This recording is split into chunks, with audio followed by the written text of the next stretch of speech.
Coming up this hour, we have a couple of fantastic sessions right here in the main feed. We have Victimless Crimes. What are they? Why do they exist? Should they exist? All that and more will be discussed right here in the main feed. But if you're a paying ticket holder, you can scroll down the page a little bit and have a look at the breakout session, which is Reclaiming Liberalism. And if that's something that piques your interest and you're a paid-up attendee of the conference, then you're able to get access to that. We'd encourage you to jump in there if that sounds like your kind of thing. But I'm going to hand over to Sydney. They're taking care of our wonderful guests and this incredibly interesting session. I think it's going to be fascinating on victimless crimes. You guys are doing a great job down there in Melbourne as well. Appreciate it. And as you say, thanks to all the speakers, we generally, as a rule, try to and mostly succeed to avoid paying our speakers, which means they're here for the love of it. So we really appreciate that. We are now jumping into the session on victimless crimes. This is, I think, this is going to be one of my favorites, I think. This is always one every year that stands out. And I've been really looking forward to this one. So let's just jump in. Because these first two speakers are mostly telling you their life story, I don't want to introduce them by telling their life story. I'll be taking their story away. So I'll just say Jason Spires spent, I believe, 15 years in jail for weed-related offences. A great example of a victimless crime. And he's come to share his story with us today. Thank you, Jason. Hi. First off, thank you for inviting me to speak. I love being a part of this, and I try to tell people I like to share my story because people, when they hear my story, say, wow, I can't believe that happened. And I try to tell them there's nothing special about me. There's tons of me just like me still in prison that you never hear about. You're going to hear from one of them, his mother anyways, right after me. So let me tell you something. I want to get the hashtag make cannabis not matter be relevant. And here's what I mean by that. My name is Jason Spires, and I was given a 30-year sentence for selling cannabis at the age of 19. These are nonviolent cannabis offenses. I was also given over $200,000 in fines, which was turned into debt collections, destroying my credit. But on top of all of that, when I got sentenced to more years than I had been alive, I didn't pay attention to the other things the judges were saying. And I got this thing called a Class X sentence. Now, what a Class X sentence is in the state that I was in America, which is Illinois, is it deemed you legally heinous and legally unrehabilitatable. So a nonviolent cannabis offense ended up deeming me legally heinous and legally unrehabilitatable and made me serve almost 15 years in prison. Fortunately, when I was in there, a tree fell and it didn't hit me, but it came close. And I had this realization that I could have died. And I realized that I wanted to do something better with my life because I was like, what's my legacy? If I would have died today, what's my legacy? And it would have been that I was good. And I say quotes good because I got caught. So I obviously wasn't all that good. But that I was good at moving a plant from this state to that state. And I was like, I don't think that's the kind of legacy that I wanted to live for myself. So I said, I need to improve my education. And so what I did is I went over to the prison library and I got an organic chemistry book. And I started reading it. And I remember it was 1,200 pages. And it had an 1,100-page workbook. And I did every single question on every single page, every single day for 6 months until I got it done. After that, I did physics, then came calculus, then came organic chemistry. I spent years preparing myself because I knew when I got out that I wanted to go back to college and I knew I'd have to work to support myself while I did it. So, fortunately, the last year of my sentence, I was let into a work release program. This is where I was allowed to leave to get out and get a job. I was still in prison. I still had to ask their permission to use the restroom, but I was allowed to leave and get a job and do productive things in society as long as I came back and was sober at the end of the day.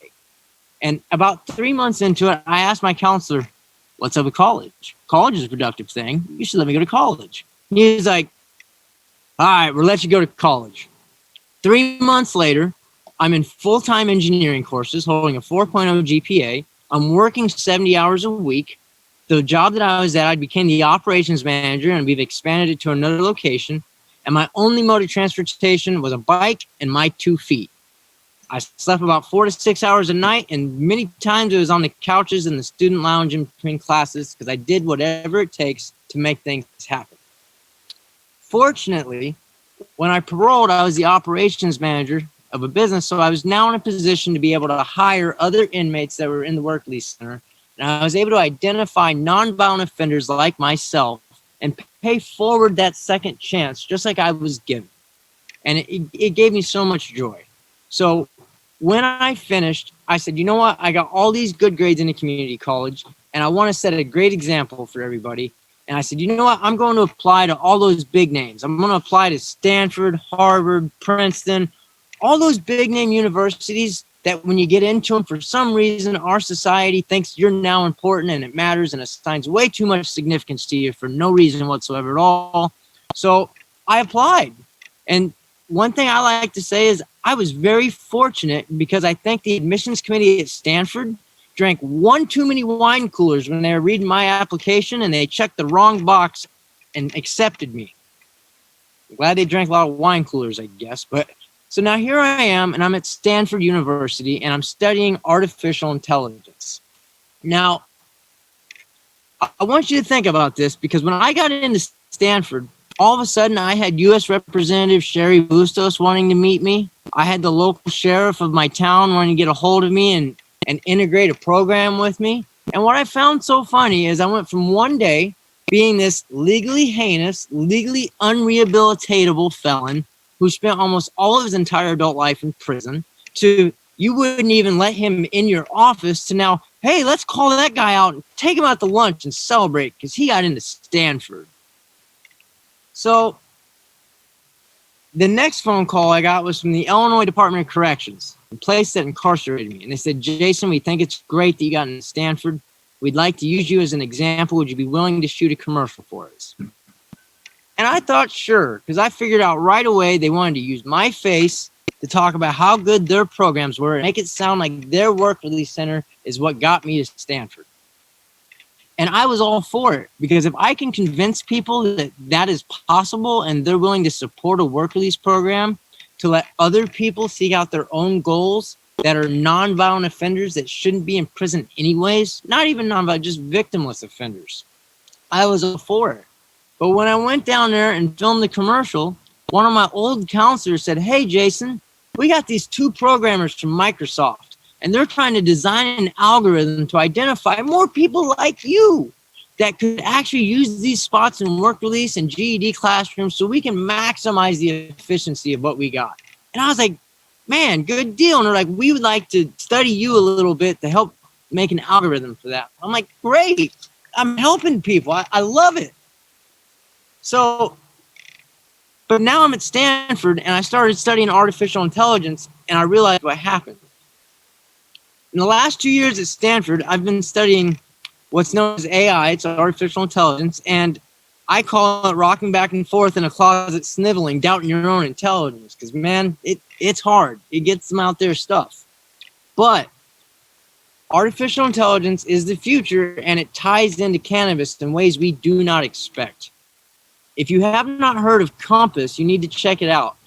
Right now in America, 49 of 50 states are moving over to their bail systems where they assess people for bail based upon an algorithmic system that will predict if you're a harm to society or a danger to the community. And actually, based off the data sets it's given and the AI algorithms it's using, it's doing just about as good as the judges did beforehand. But here's where it gets scary. In language processing, you can see how AI has biasness. And you're like, how can an artificial intelligence be biased? Ain't it just a computer code? Well, what happened was when they were developing Google Translate, there's certain languages that have gender neutral pronouns. Like in English, I might say, he is over there, or she is behind me. But I will say, they stand over there. And they, you don't know if they're male or female. You figure it out off the context. And other languages have similar pronouns for the third person. And we've discovered that the artificial intelligence will try to determine the gender of the pronoun off of the context. So for instance, if you use the word engineer or doctor, it'll think you're talking about a he, and it'll translate he is a doctor. But if you're talking about a nurse or a counselor, it'll translate as she and be like, she is a doctor, right? She is a nurse, or she is a counselor. And now this all ties in. About a month ago, a man named George Floyd was murdered by a police officer in America. I watched a video where an officer stood on his neck as he cried out for his mother with his last breath. It sickened me. Now, I'm not here to get all political about that event, but what sickened me even worse was the response. Certain people, like Candace Owens, brought up his past, brought up how he was a criminal who did these bad things, and mentioned these other things that if I use AI words, classifiers or distinguishing characteristics. And I started to think about my life. If that would have been me, and that cop was standing on my neck as I begged for my mother, what the news could say was he was a legally heinous criminal. He was legally unrehabilitatable. He spent almost his entire adult life in prison, and he had over $250,000 in fines and didn't even pay him. Now, none of you probably look at me and think I'm a horrible person because you all know it's about cannabis. And you have a human intelligence. And you're able to look at that and go, well, he might have been legally heinous, but he wasn't really heinous. That was a flaw in the law.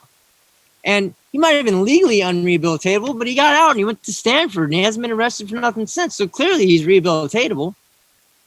Our human brains can decipher characteristics that algorithms will never catch because we have ingrained biasness in ourselves. And when we design algorithms, they reveal that what we subconsciously don't interpret actually does not live up to our morality.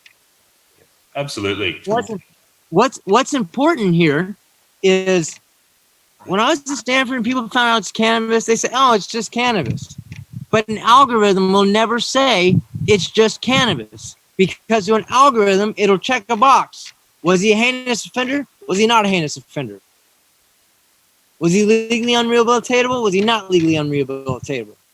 And then we're going to have the Compass algorithms and other AI technologies building models and making predictions, which we know are not accurate because our biasness didn't live up to our morality. Let me give you an example of what a Class X crime is. In Illinois, I got listed some Class X crimes that I was listed with. Aggravated armed robbery, aggravated criminal sexual assault, dismembering a human body.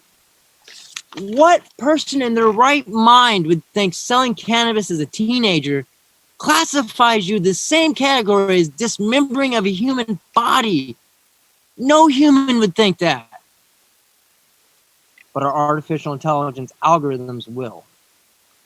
So, I came here today to say that we need to make cannabis convictions not matter. And what I mean by that is we need to remove all traces of cannabis convictions in a person's past from any algorithm that can be designed to build models that will make predictions, be this in criminal justice reform, be this in economic policy, be this in job incentives. We need to make cannabis not matter.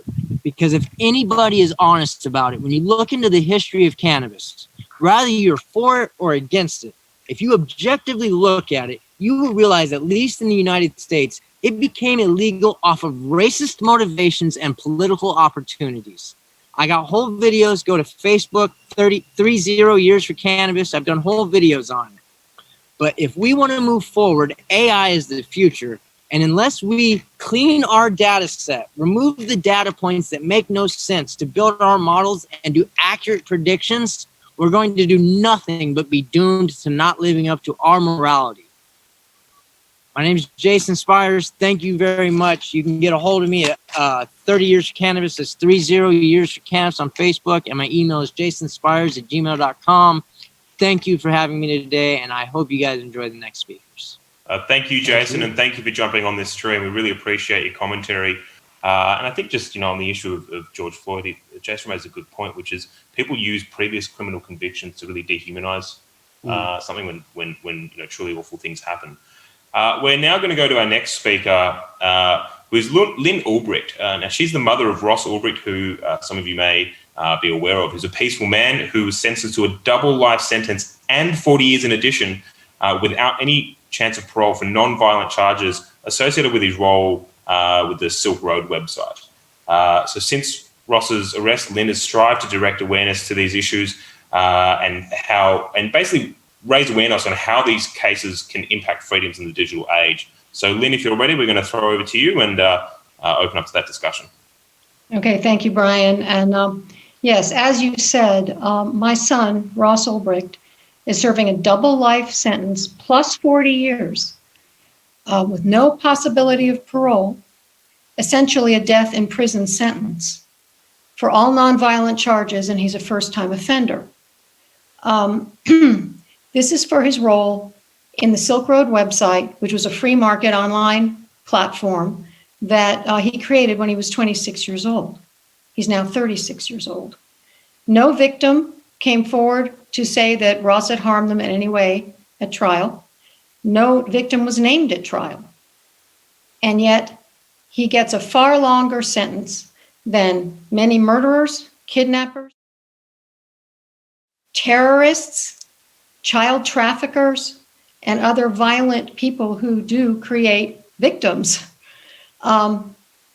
So it's an important topic, victimless crimes. And essentially a victimless crime is by nature consensual. Bad things might happen if you choose voluntarily to take an action, but if you're not forced, and it's a choice, and you're not a victim. And Silk Road, the website that Ross created, was fundamentally consensual. It was based on the non-aggression principle of voluntary interaction, and no force was permitted.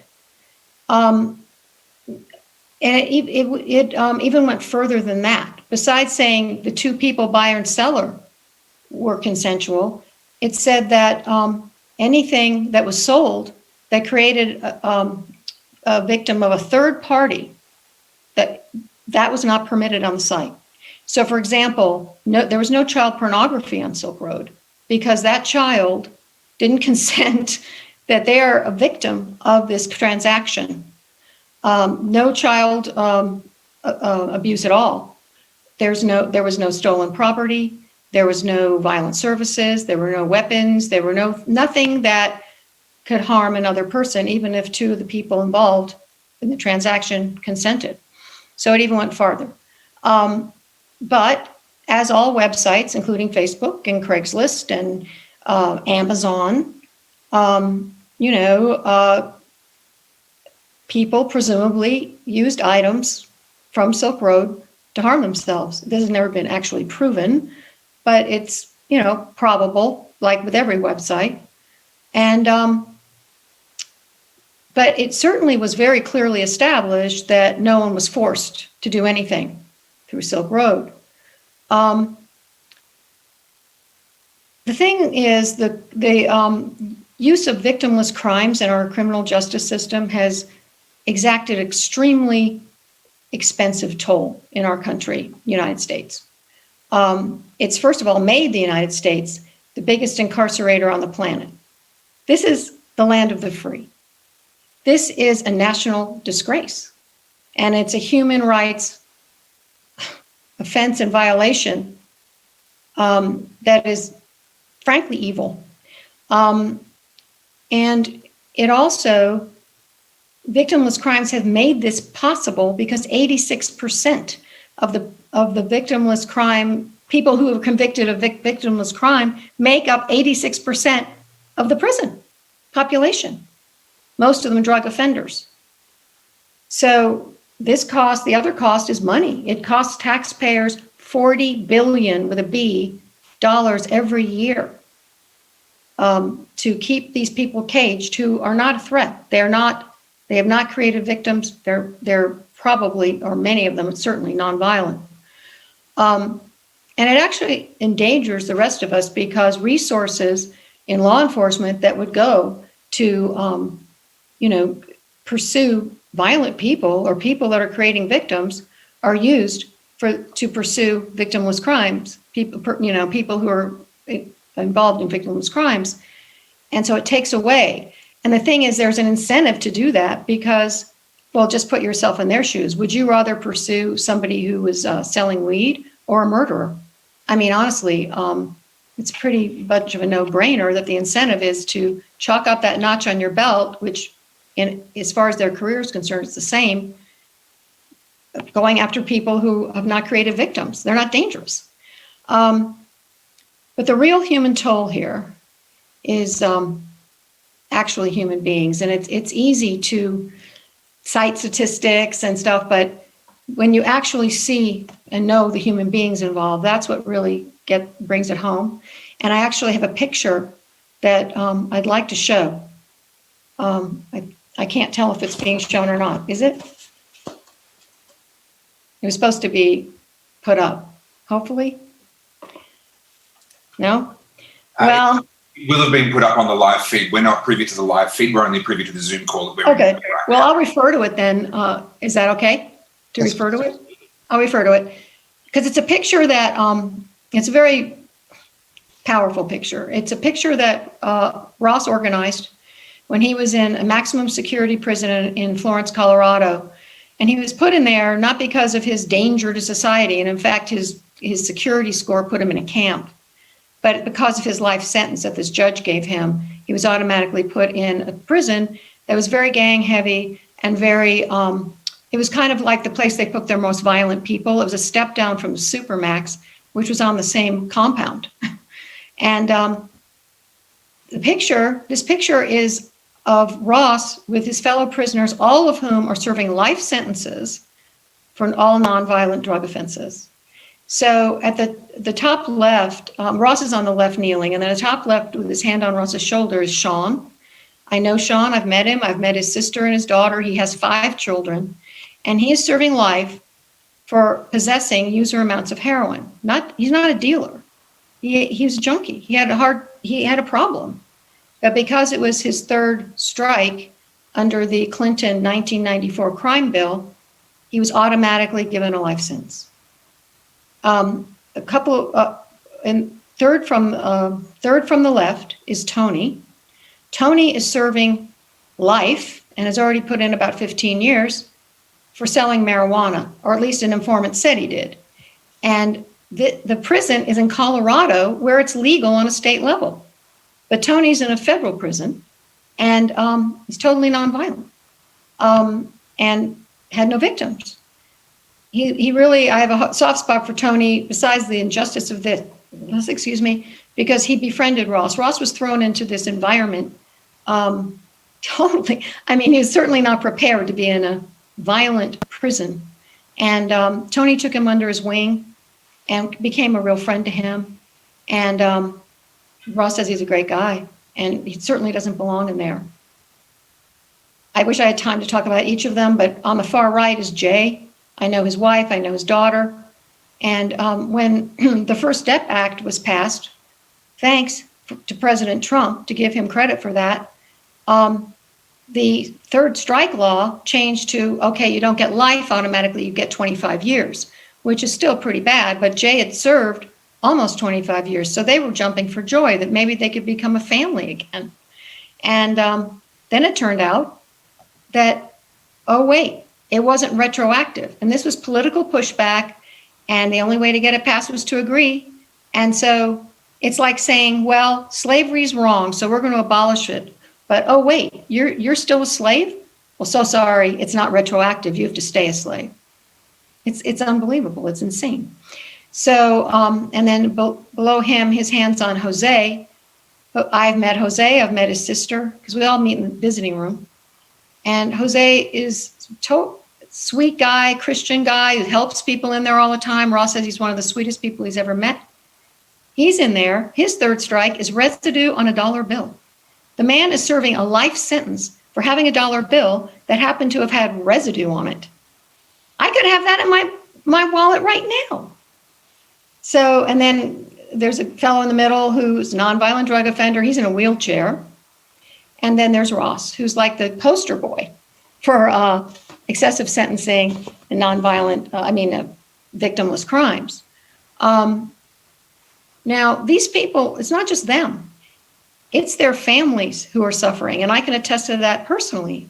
Our family has been under incredible, it's been awful. It's been terrible and very destructive to our family. And that's true of so many people. It's like if your loved one is in prison, you are serving time along with them. Your life is being taken also. And the children is what's really hard to see. They come in, they're so excited to see their dad. They're climbing in his lap, they're hugging him, they're, all of this, they're so excited. And then they're torn away once again, and they leave shattered.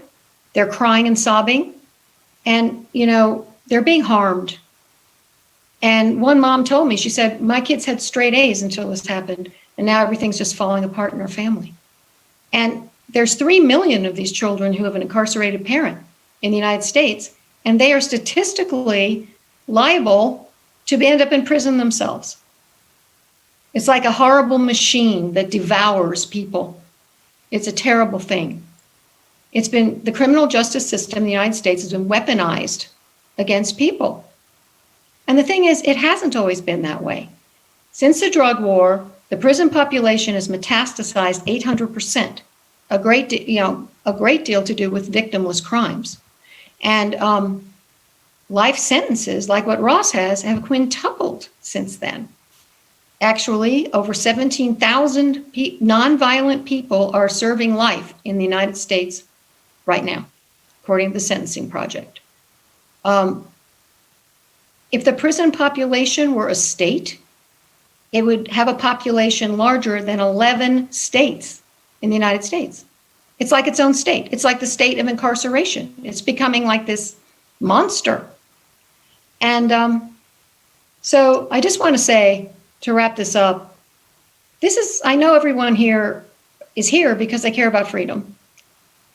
This is a fundamental freedom issue, because what is more basic than being locked in a metal box, 8 by 10? What is more basic to your liberty being removed and taken away and shredded than that?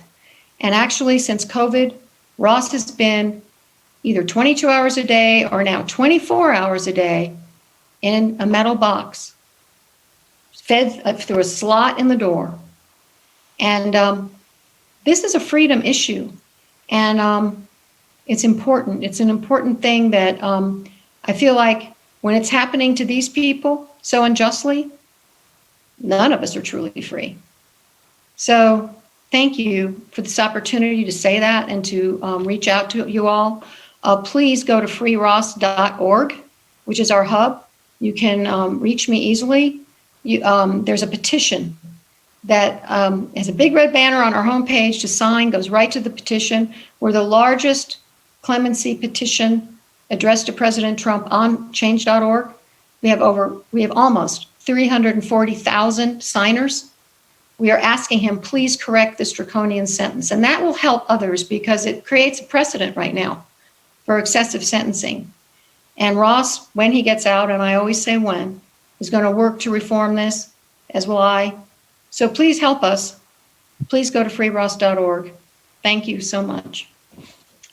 Excellent. Thank you very much. That is some powerful stuff. And it really also highlights the importance of the personal stories. A lot of us are well acquainted with the theoretical arguments, but I think the personal stories really help us to feel the consequences of bad laws, not just to know about them hypothetically. So thank you very much for that. The next speaker we have up is one of our favorites in Australia. We've had her over a few different times, and we're very happy to have her back, and hopefully we'll keep dragging her back to Australia for as long as she's willing to come. Please stay tuned for Arvins O'Brien.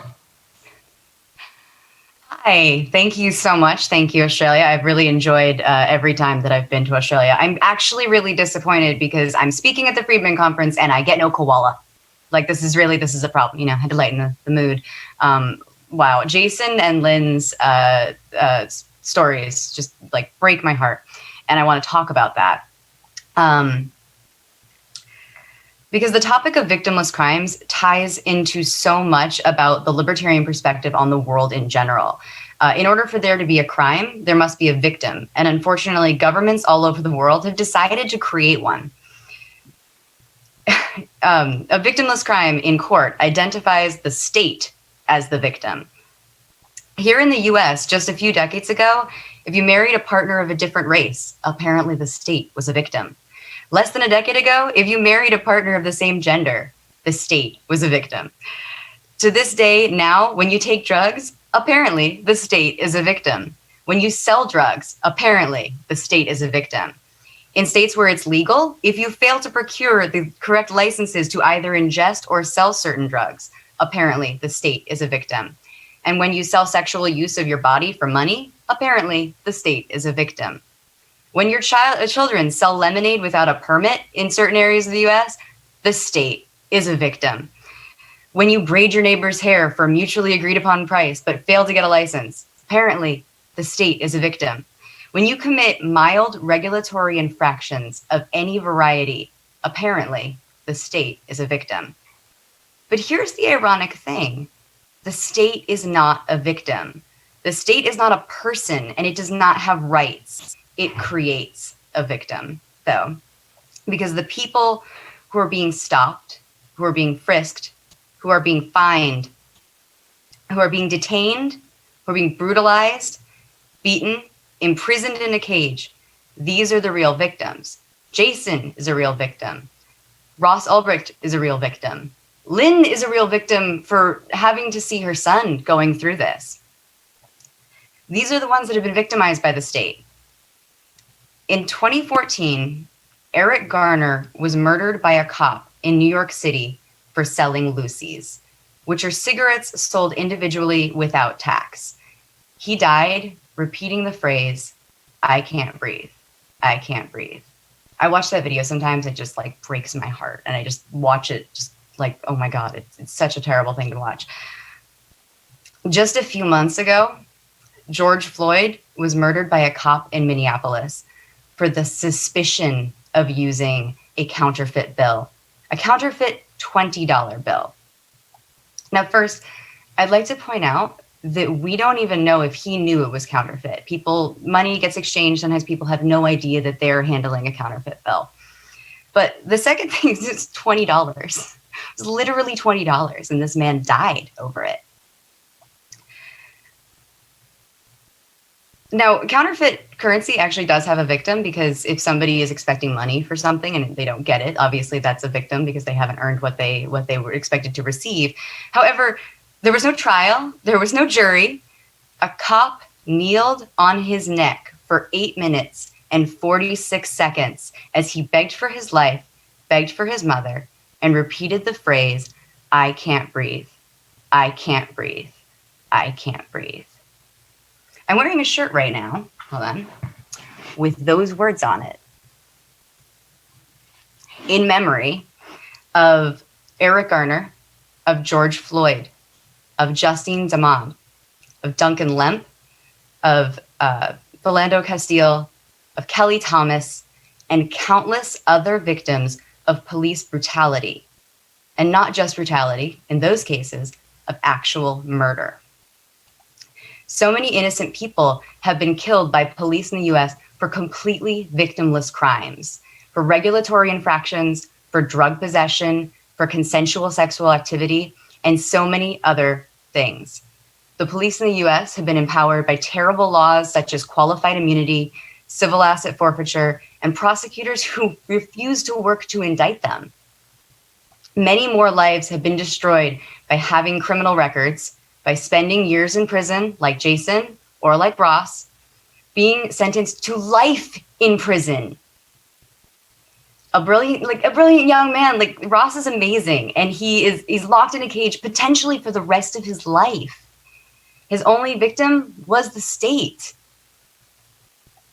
As Lynn mentioned, actually, in her speech, I totally just added this to mine, is the prison industrial complex in the US is a human rights violation.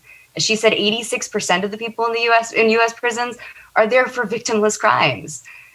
Individuals, families, and countless people's lives are destroyed, not because of victimless crimes, but because of the state's insistence on prosecuting them. Now, what's interesting is there's actually select areas of the country that are trying out different ways of dealing with some victimless crimes, not all victimless crimes, obviously, but I believe one of the areas that's doing this is Boulder, Colorado.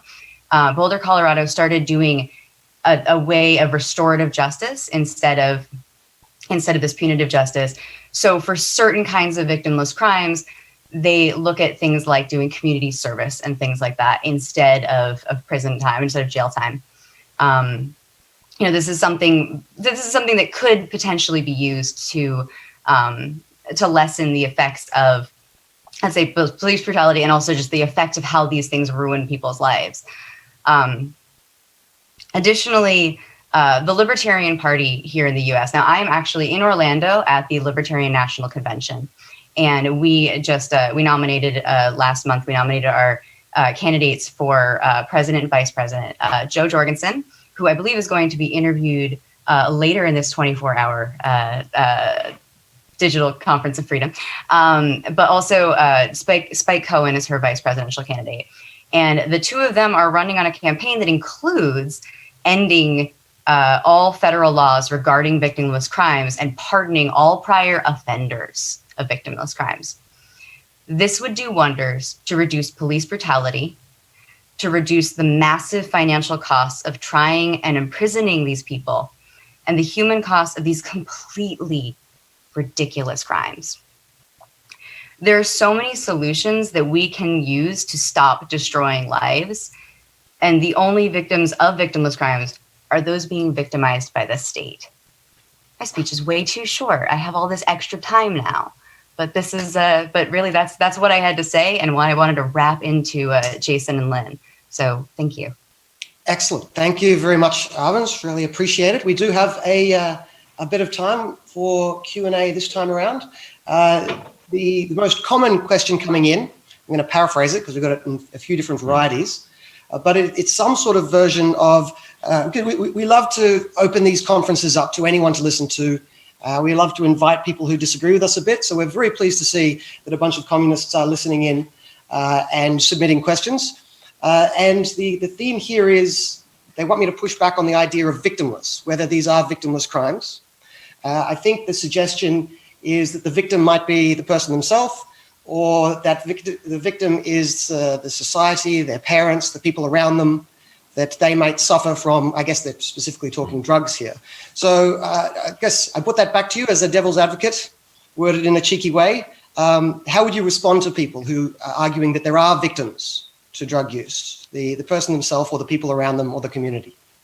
Well, the argument I like to make with that is if you want to argue that it's not a victimless crime because the person destroyed their own lives, then skydiving should definitely be illegal.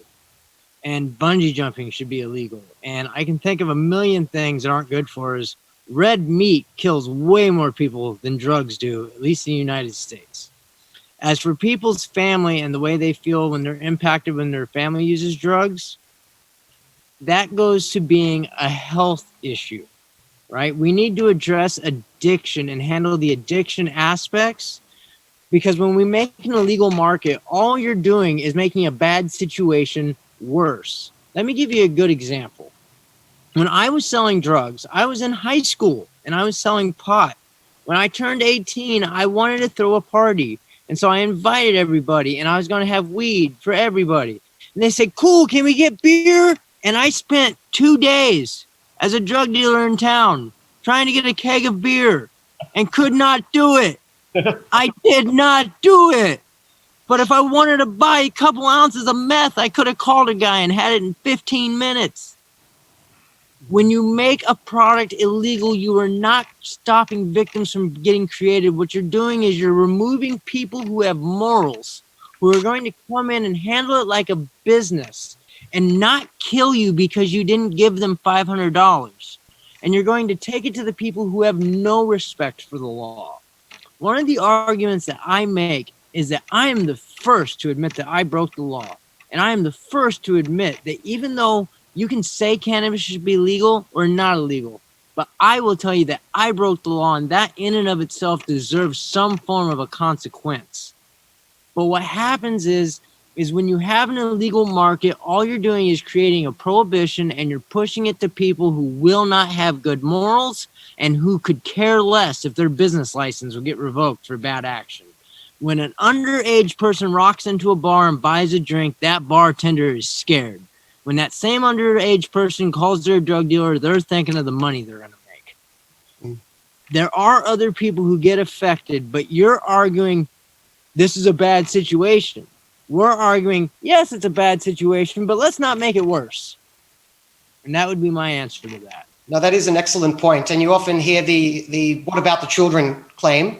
And one response I've given to that in the past is, when your child grows up, I guarantee you someone will be there to sell them drugs. Do you want it to be a dodgy back alley person, or do you want it to be a registered business that has their reputation to worry about? There's no option of...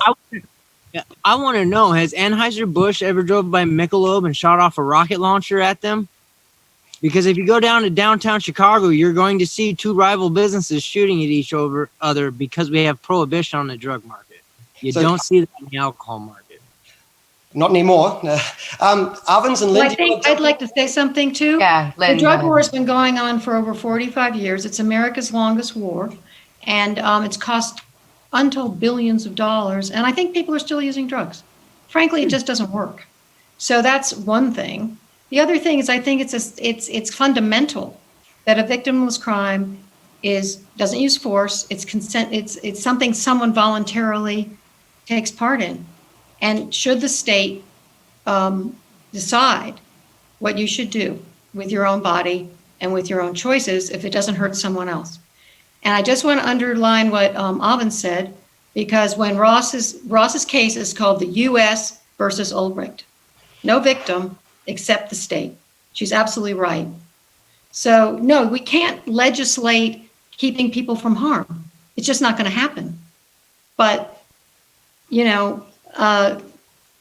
it's victimless in the sense that no one was forced into anything. No one, it was all voluntary. I'm not saying it's good. I'm not all for drugs, all that stuff. That's a different discussion. But it doesn't work is the other thing. It just doesn't work. Yeah, and I think just on that last point, people seem to think that if you're saying that we should, try and get rid of some of these victimless crimes, that you're tacitly endorsing anything that's associated with that, which isn't the case. Now, but as we talk right now, sorry, Arvins, I think you had something you wanted to add? I did. I mean, besides the fact that I say I endorse the drugs. No, I'm kidding. I'm here to say yes to drugs. No, I just wanted to say there's 2 points really quickly that when I made my comment about the fact that, decades ago here in America, one of the victimless crimes, and you could see it in the Loving family, was like getting married to someone of a separate race. Like that's not obviously there's no victim there, but like the point is that this line is arbitrary. Like that changed, right? And so weed is legal in certain states, and so it's clearly an arbitrary line. That's the whole point of victimless crimes. It's is you're dealing with this arbitrary situation of when people decide that a society is somehow being harmed by this thing, and at some point they decide, oh, never mind, they're not really being harmed by gays being able to get married or people being able to smoke a joint. The next quick thing I just wanted to say is, when people talk about what about the children, what about the children whose fathers are currently in prison for dealing or doing drugs? And if we want to talk about the moral degradation of society, can we point out the fact that right now there's a generation of children who are their fathers are not present because they're in jail for stupid victimless crimes or associated crimes that end up having victims because for example, the violence around the drug industry wouldn't exist if it was legal. The same way that, mobsters during Prohibition times for alcohol, it was a completely different situation once it became legal. As Jason was saying, you don't see the Anheuser-Busch drive-by shooting the Michelob. It just doesn't happen because now there's a legal thing. And so, all of these people whose lives are destroyed, all these families whose lives are destroyed, and then you see a bunch of kids growing up without fathers.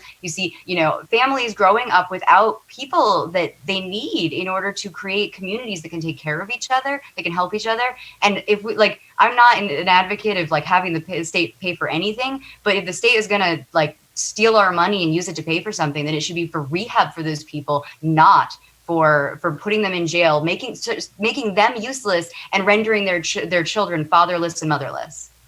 Please let me add one more thing.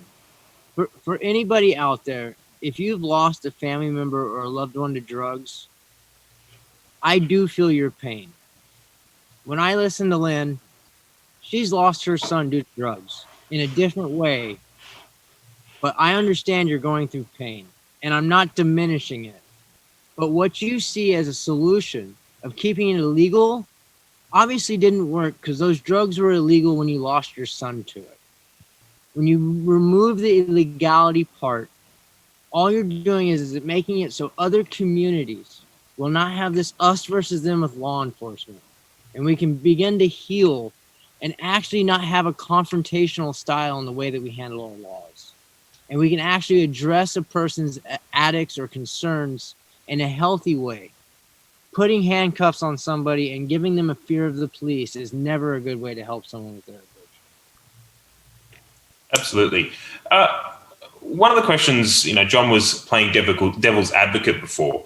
You're preaching to the converted over here, but my concern is, we have lives at stake right now. We have tens of thousands of people serving life sentences. We have millions of people in prisons all around the world for victimless crimes. What can we do to essentially, get the masses on board with trying to push for these things? Because we need to actually convince a lot of the people out in the general public to care about these issues and take action, because those are the things that policymakers really respond to. Do you have any advice? And this is for the rest of the panel on that. I guess just another way of saying it is, what are the best arguments to sell what we all believe to skeptics? If there's a skeptic out there, what's the best arguments to convince them? I can tell you that on Stanford campus, I've met a multitude of people that are in government, and when I sat and talked to them, one of the first things they come to me is go, "You did 15 years in prison. You seem normal. Like you're totally normal."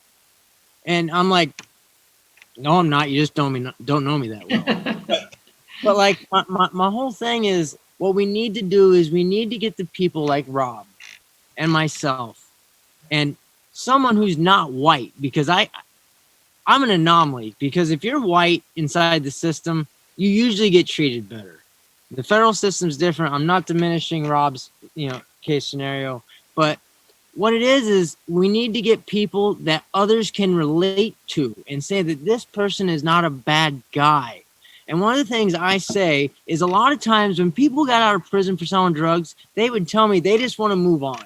They don't want to talk about their convictions. And I'm like, that's the worst thing you can do for everybody else. They're like, why is that? I just want to move forward. I don't want people to hold me back. Because then when those laws come up and they start talking about it, you don't pop up in their head.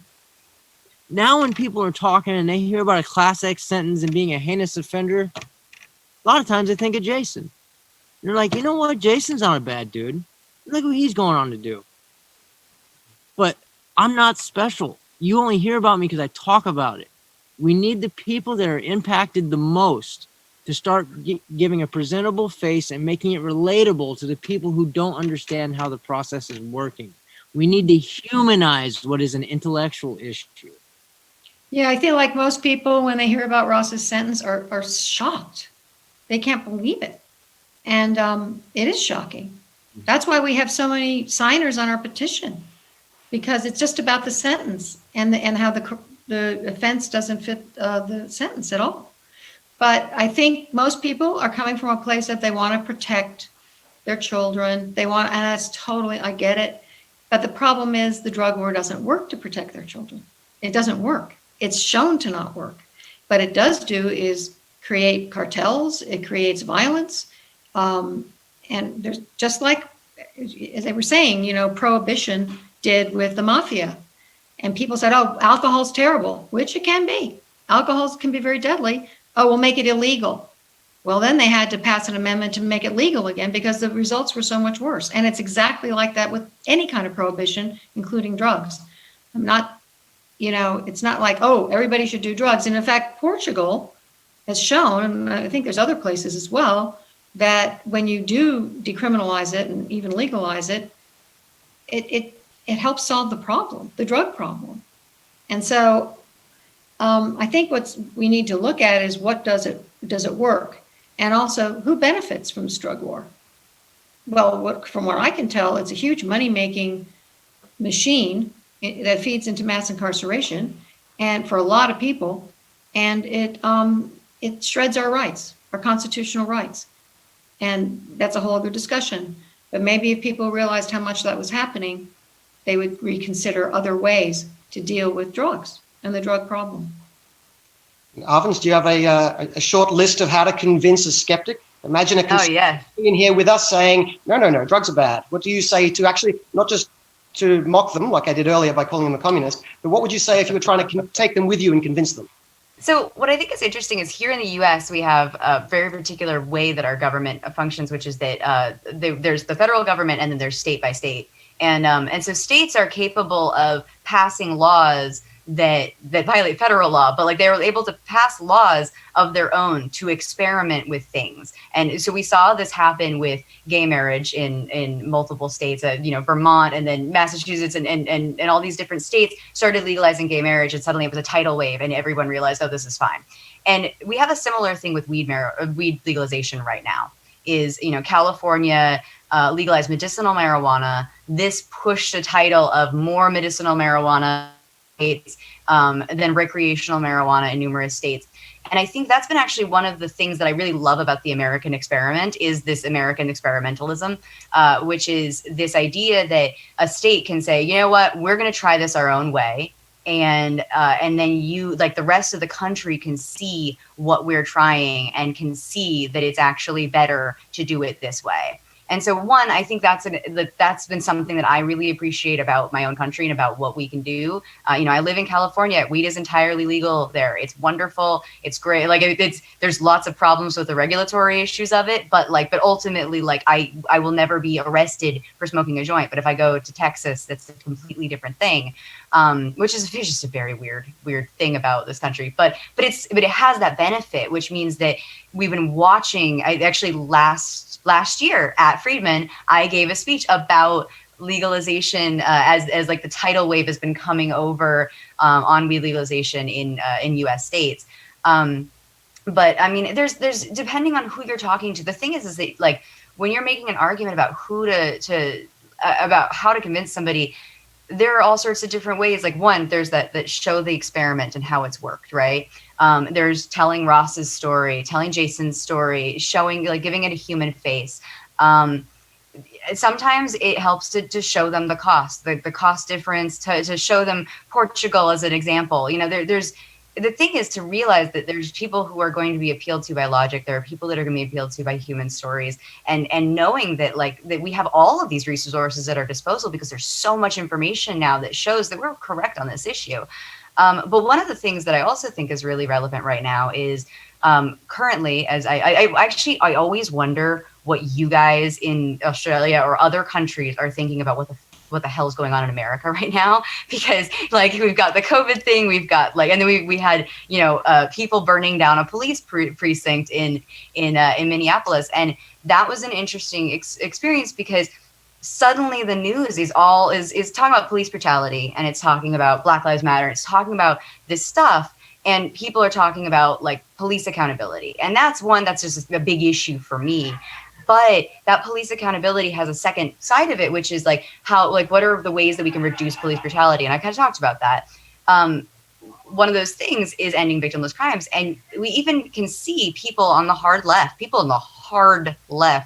talking about this issue, talking about in order to really end police brutality, we need to, have communities policing themselves. But then they also start talking about there's a campaign called the Zero Campaign, I believe, which is talking about solutions that include things like reducing these kinds of petty crime issues. And so it's one of those things where I think that we have a lot of opportunity here with current events and everything else to actually hold hands with unexpected allies. I don't sit around going let's shake the hand of a Black Lives Matter person who literally says they're a Marxist.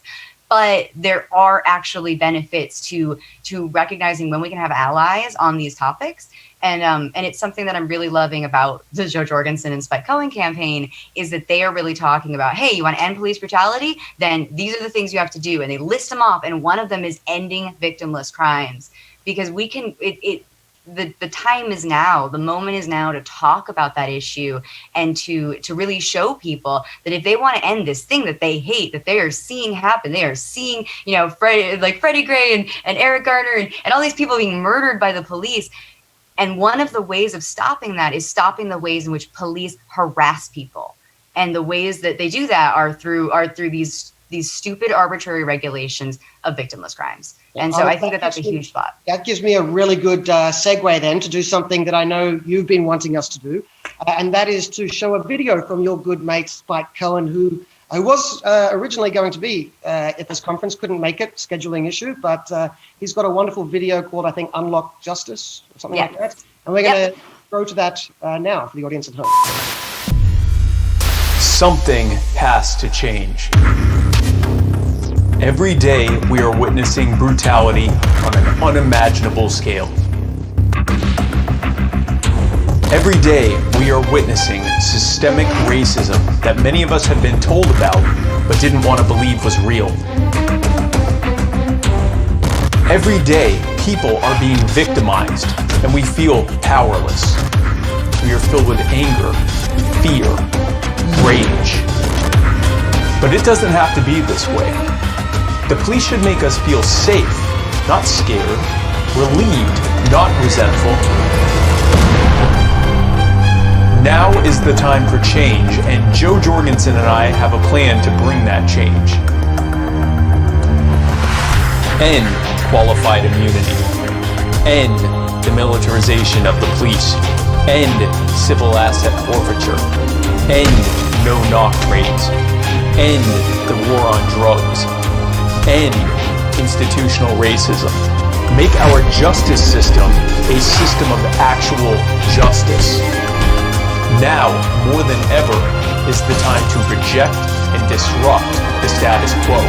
Now is the time to heal. I'm Spike Cohen, and you are the power.